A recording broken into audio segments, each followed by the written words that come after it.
Greetings. So I wanted to come on and do a little update after the slate reveal yesterday by James Gunn for the DCU Chapter 1. I want to talk about Superman because he was asked, James Gunn, at some point, what about Superman and Lois? And he said that it's a show that everybody likes, so it would stick around for one or two more seasons, which is interesting because it means that they might be able to sidestep having to actually label it as DC Elseworlds, because by the time Superman Legacy comes out, it could be over and they wouldn't have to worry about the part being played by two different actors on two different mediums. So they wouldn't necessarily have to label it Elseworlds, which was interesting.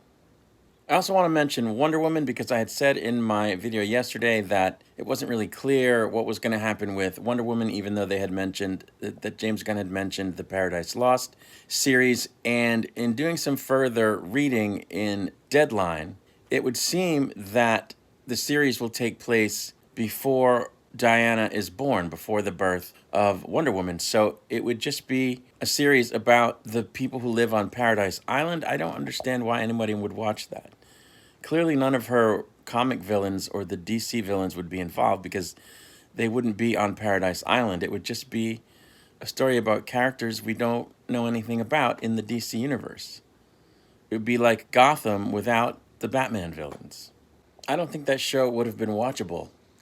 I haven't watched Pennyworth, so I don't know what's going on there, but the point is I'm not watching it.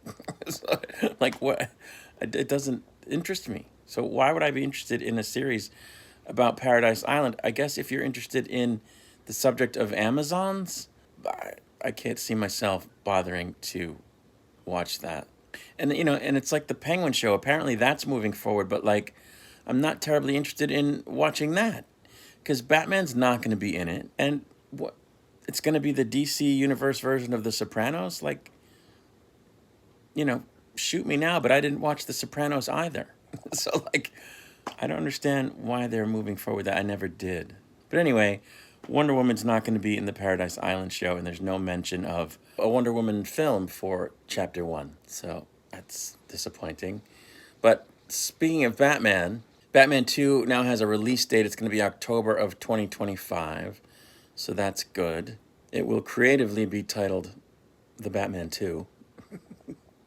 The only other thing of note that was said about Chapter 1 of the DCU in connection with the video that was released yesterday is that, according to James Gunn, there is no reason that Zachary Levi's Shazam, Gal Gadot's Wonder Woman, and Jason Momoa's Aquaman couldn't continue. So they are confirming that when the Flash movie resets everything, it isn't necessarily going to kill off that part of the DCEU.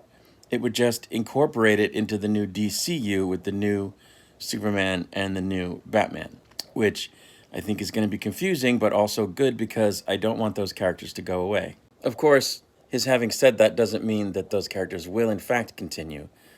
There aren't any plans to continue them apparently into the DCU, but it's not off the table, which, I'm happy about. I would be bummed if those characters were off the table, especially Gal Gadot's Wonder Woman, because I think that version of the character is fantastic, and I think she's fantastic. But yeah, that's my update on the update from yesterday about the DCU. I guess James Gunn, spoke to a bunch of media outlets and made some comments that he didn't see fit to put in his announcement, which is kind of weird. But yeah, so I'm going to get out of here for now. I'll be back with more news as it is released. Until then, I wish you peace and long life.